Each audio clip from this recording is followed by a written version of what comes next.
என்ன கவலைன்னா பெரம்பலூருக்கு நல்ல சட்டமன்ற உறுப்பினர் வருவார், அதெல்லாம் செஞ்சு கொடுப்பார், ஓசியாக கூட ஊசி போடுவார், அப்படின்னா கூட நீங்கள் நினைப்பீங்க. எனக்கு அந்த கவலை இல்லை. 30 ஆண்டு காலம் நாடாளுமன்றத்தில் இருந்தவர். ஒரே ஒரு விஷயத்தை கவனிச்சிங்களா? ஏன் முதலமைச்சர் இந்த தேர்தலை டெல்லிக்கும் தமிழ்நாட்டுக்கும் நடந்த தேர்தல், இந்த தேர்தல் பெரம்பலூருக்கு நடைபெறுகிற தேர்தல், சிவசங்கர் ஜெயிச்சா புண்ணத்துக்கான தேர்தல், 234 தேர்தல் ஜெயிச்சா இவர் முதலமைச்சர். இன்னைக்கு நான் மிகுந்த பெருமையோடு சொல்கிறேன், இவர் ஆட்சி இருக்கிற சாதனைகளுக்கு பணிகளுக்கு இந்த தேர்தலில் இவ்வளவு பேர் கூட்டணுமா? நான் சொல்றேன், தேர்தல் வேட்பாளர் அறிவிச்சாங்க, நம்ம ஜெயிக்கிறோம், ஆட்சி வரோம், அது ஒன்றும் சந்தேகம் இல்லை.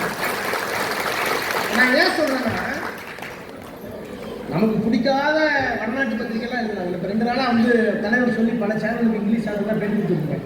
இன்னைக்கு காரம் கூட போகும்போது பேட்டி கொடுத்துட்டு தான் போனேன். தம்பி வழக்கறிஞர் செந்தில் நான் தான் என்னோட வந்த திருச்சி போகும்போது. நீங்கள் வடநாட்டு பத்திரிகையில் ஃபினான்ஷியல் எக்ஸ்பிரஸா அல்லது டைம்ஸ் ஆஃப் எக்கனாமிக்ஸ் டைம்ஸாக தெரியல, அருண் தான் எல்லாம் என்னோட தரவாக படிப்பார் இங்கிலீஷ் பத்திரிகைலாம். ஏன்னா பிஸ்னஸில் இருக்காருல்ல, அரசியலையும் தாண்டி. அது ஒன்று போட்டிருந்தான், தமிழ்நாட்டில் கிராமிய பொருளாதாரம் மற்ற மாநிலங்களை காட்டிலும் பல மடங்கு ஏறி உயர்ந்திருக்கிறது.